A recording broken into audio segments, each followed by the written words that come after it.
This diagram holds the key to getting a high-quality girlfriend in 2023. And in this video, I'm going to give you the full 4-step guide to getting a girlfriend that you're actually proud of without spending tons of time doing cringe tactics or having to pretend to be anyone but your true authentic self. Step 1 is what we call the top of the funnel, aka generating leads. Leads are girls that you're talking to or interacting with, but you haven't actually gone on a date with. Your interaction and the conversations you're having will eventually lead to a date, hence why we call them leads. Now, there's 3 different ways you can generate leads for your top of funnel so that you can meet lots and lots of women. Because the truth is, in 2023, if you want to meet a woman who is actually wife potential, you're gonna need to meet and go on dates with lots of them so you can find the one who is perfect for you. Now, the 3 main ways of generating leads are dating apps, Instagram, and in-person real-life interactions. And in this video, I'm gonna give you the exact step-by-step approach for each of these 3. The key to getting girls to match with you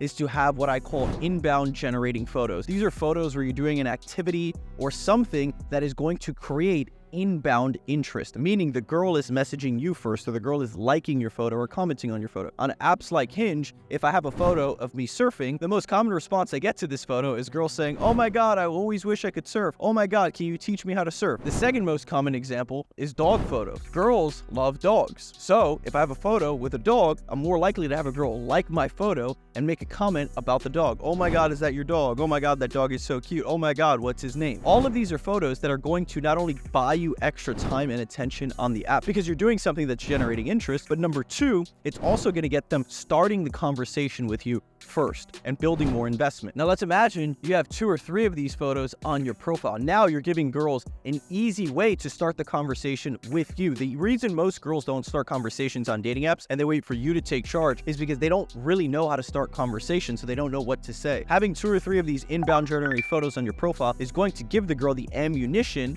and info necessary to start the conversation confidently. Action photos, photos of you doing an activity or doing something that is going to create a response, whether it's you in a popular location in your area, at the cool club, at the cool restaurant, at a cool location, at a secret spot that nobody knows about. Girls will ask you about it. "Oh my God, where's this waterfall? Oh my God, where's this hike at? It looks super cool." Having photos like this littered across your profile will do a lot of the work for you and get you more matches. Even on my Instagram, having photos like this is super helpful for posting on Instagram stories because you have no idea how often I'll post a photo of something that I'm doing and girls will say, "Oh my God, where is that? Oh my God, what is that thing?" Or, "Oh my God, I love doing that too. How often do you do X?" So it's very important that you give girls an easy opportunity to start conversations with you. Now, inbound generating photos are a great piece and element to have on your profile, but you're going to need a lot more than that. The 3 most important photos on there are a face shot, so girls use a clear idea of what you look like. A full body photo, so the girl can see and get a full image in her mind of what you look like in person, what you look like moving through space.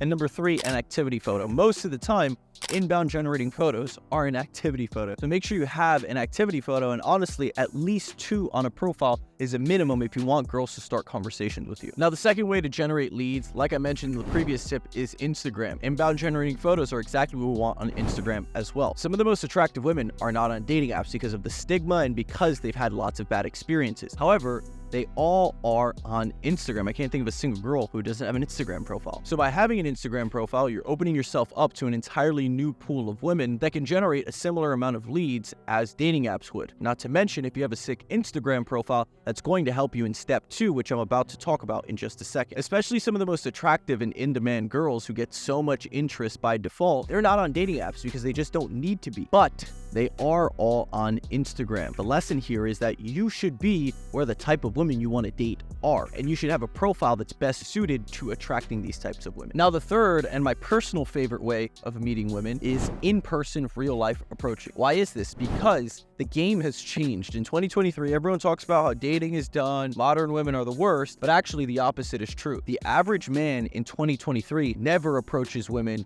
in public, even guys who are attractive, even guys who are successful. I coach lots of guys who do very well for themselves, and still they're too afraid to talk to women because COVID, Smartphones, technology, and the newfound culture of being chronically online 24/7 makes people's social skills worse than ever. If you just go up to a girl, say hi, introduce yourself, make a little bit of small talk, and literally just be normal, there's a very good chance she'll give you her Instagram, she'll give you her phone number, and then you can probably turn that into a date if you have some solid text game. The other thing to consider here is that women don't get approached anymore. It's not a thing because guys are so reliant on the apps. So the bar for having a successful interaction and the bar for a good approach is so low, literally all you have to do is go put yourself in front of the girl and make some small talk. Now I get it, you're a successful guy, you're busy, you have things going for yourself, you work, you go to the gym, you have hobbies, you don't have time to go spend 5 hours at the mall approaching women. But that's not even what I'm telling you to do. All I'm saying is to take advantage of the opportunities that you see around you. When you're at Whole Foods, when you're at the store, when you go out for a drink with your friends, there is at least a dozen women who are attractive and that you would be romantically interested in that you're seeing on a weekly basis, especially if you live in a city. You're probably seeing a dozen a day. So why not take advantage of these opportunities while you're in line at Starbucks with women who you're already in front of, who are already right there, because all it requires you to do is seize the opportunity that's in front of you, and it only takes an extra 2 minutes. I'm in the process of creating a full video guide for in-person approaching that will come out soon, so watch out for that. But in the meantime, just know that it can actually be more efficient than dating apps in certain scenarios, because all you have to do is see a girl and approach her. You don't have to have a texting tennis match that lasts 1 to 2 weeks trying to figure out if she's gonna respond to you, wait for her to respond to your text, trying to figure out the logistics of a date, getting flaked on, then rescheduling. No.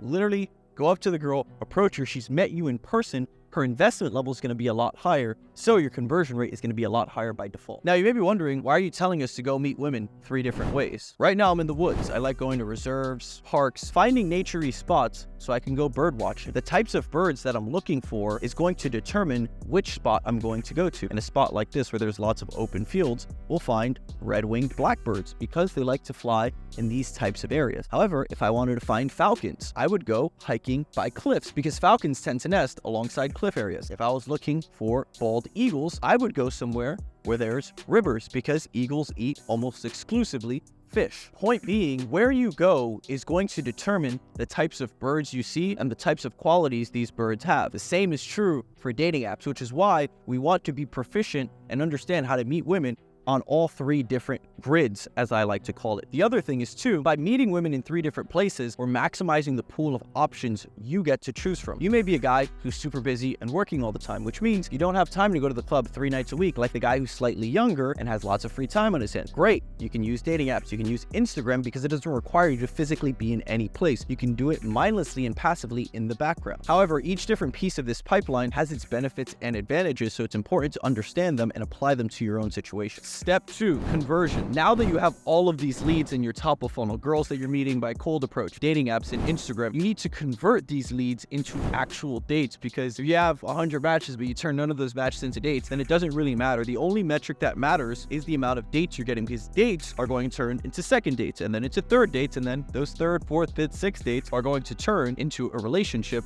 with a girlfriend. Now, conversion consists of 2 things. Getting the date, which is always going to involve texting, because whether you meet a girl on a dating app, on Instagram, or in person, the text conversation you have after that initial interaction is going to determine whether or not she agrees and says yes to your date or not. The second type of conversion is actually on the first date. How do you execute the first date correctly so that you can get a second date, so you can get a third date, so that you can actually turn this girl who you're on a date with and kind of seeing into your actual girlfriend? Texting is the most important dating skill because it's going to determine how good of a conversion rate you have. Now, because most of you use dating apps, I give you the best texting strategy for dating apps. What you want to do is you want to use commentary profile openers. What commentary profile openers are is when you respond to a girl's photo or a prompt on her bio, like on Hinge or on Bumble, and you start by mentioning the idea of a date. The best commentary profile openers consists of 2 things. Either 1, they mention the idea of a date in the first message, or they start the conversation in such a way that you'll be able to turn the conversation and steer it into a date. The problem with most guys opening lines, and the reason they have a shitty conversion rate, is because they just text aimlessly and they have no purpose in their conversation. Texting has one purpose to set up dates. That's literally it. If your text conversation is not going in the direction of getting you in a date, you're just wasting your own time. Now, to give you an example of this in action and see how every message needs to be motivated and pushing in the direction of a date, I'm going to break down a commentary profile opener from one of my own examples. This girl had in her Hinge bio a prompt that said, "I bet you can't pronounce my name." So what I said was, "How much you want to bet I pronounce it flawlessly on our first date?" So what I'm doing is I'm challenging her prompt, but I'm also challenging it and introducing the idea of a date in the first message so that the entire conversation is about our first date. It's important that you do this so that you don't waste your own time, especially because if you're a successful guy, you're running businesses like I am, you don't have a bunch of time to be going backwards and forwards with girls in conversations that don't actually end in dates. She replies by saying, "What are you going to Google it?" I say, "Haha, you're Irish, right? It's a super common Irish name. Is it a red flag to say I dated a girl before with your same name?" She says, "There's no way." I say, "Yes way, I'll prove it to you on our first date." So you see, I'm bringing up the idea of a date again. I say, "Just tell me when you're free and I'll tell you the time and place." So what I'm doing here is I'm taking leadership in the conversation. In order to have a good conversion rate over text, you need to be the man who can take leadership and actually move the conversation where you want it to go, because a woman's not going to do that job for you. She has so many options that she's going to choose the easiest option. The guy who makes it easiest for her to say yes to the date is the guy that she'll go on a date with. She responds by saying, "I'm free next weekend. I have a very busy week/weekend coming up." So you'll notice here, by already the third message exchange, she's already telling me when she's free. The idea of a date is already planned and booked. I say, "Sounds good. Next weekend it is. What's your IG so we can keep in touch in the meantime?" And boom, date set up. You move it over to IG and then it's smooth sailing from there. Now, like I mentioned, the second aspect of your conversion rate is how are you executing on a first date? Because the first date is actually make or break. Now, how to properly execute a solid first date where the girl is excited to see you again. She's texting you first after the first date. She's telling her friends and her mom about you because she feels so much romantic interest for you. This is a topic that could warrant its own video entirely, but I'm going to keep it short here and give you just the key bullet points so that you can actually start getting results. The number one thing to do on a first date is to make sure that you let the girl talk more than you talk. Why is this important? Think about it. If you went out and hung out with someone and all they did was talk at you for an hour straight, you didn't really get any words in, you didn't get to say anything, are you going to feel like you built a genuine connection with that person? Of course not, because they didn't listen to you. They didn't actually get to know you. Therefore, there was no opportunity for a connection to be made. However, I want you to imagine that you spent an hour where you did 80% of the talking. The person was asking you lots of questions about yourself. When you would mention something, they'd ask a follow-up. They'd ask you to clarify. They'd ask you deeper questions about the things you mentioned. Now you're going to feel like you have a greater connection to them because you spent the majority of your time divulging information about yourself, telling them about yourself, letting them get to know you. In order for a woman to feel romantically interested in you and to feel a deep, strong connection that's going to make her want to see you again, she needs to feel like you actually know who she is as a person and like you actually care about getting to know her. Therefore, it's not only beneficial for building a strong romantic connection, but it's also in your best interest to let her do most of the talking and you ask most of the questions, because this is going to let you know what kind of girl this person is. What's her personality like? What's her character like? This is going to allow you to get an inside look and see if this is the type of person you would like to see again, because once you start executing all of these steps correctly, you're going to move over to step 3. Step 3 is your rotation, or when you're filtering down your options. Now that you have a flywheel of women coming into your life because you've properly executed step 1 and step 2, thanks to my legendary advice and guidance, you want to filter these options down to find the woman who's going to be the best long-term fit for what you're looking for in a partner. This is where you're disqualifying girls with obvious red flags, and she reveals herself to be the wrong fit for you, because I promise you, a girl may seem amazing on a first date, but 2, 3, 4, 5 dates in is when you really start to get to know someone, because they start to get comfortable. You guys start to get into your first bit of conflict, and seeing how that person resolves conflict is going to be very, very pivotal to see if you'd like to spend time with this person long term. You don't want to settle and wife up the first girl that you meet like most normies do, because it's going to increase the chances that you just pick someone out of scarcity rather than intentionally finding someone who fits your lifestyle, goals, and what you're looking for. Which brings me to step 4, which is actually making the decision. Once you're going around, you're dating, you're seeing, 2, 3, 4, 5 women, however many you're open to seeing. And again, this doesn't mean you have to be having sex with all of these women. All that means is you want to be getting to know them, spending time with them, going on dates, seeing who they are. And some of the questions that you want to ask when you get to this point are very, very important. Questions like, how does this person handle conflict? Can I grow with this person? Is this person compatible with the version of myself I plan to be over the next few years? Are her life goals, way of living, and personality compatible with mine? Does her presence in my daily life make my day-to-day experience significantly better? Is she an asset or a liability? That's one of the biggest questions, because most people who are dating women are dating liabilities, women who are bringing their lives down and are a net negative. Does she have her own sense of self, or is she codependent and entirely reliant on you for all of her happiness?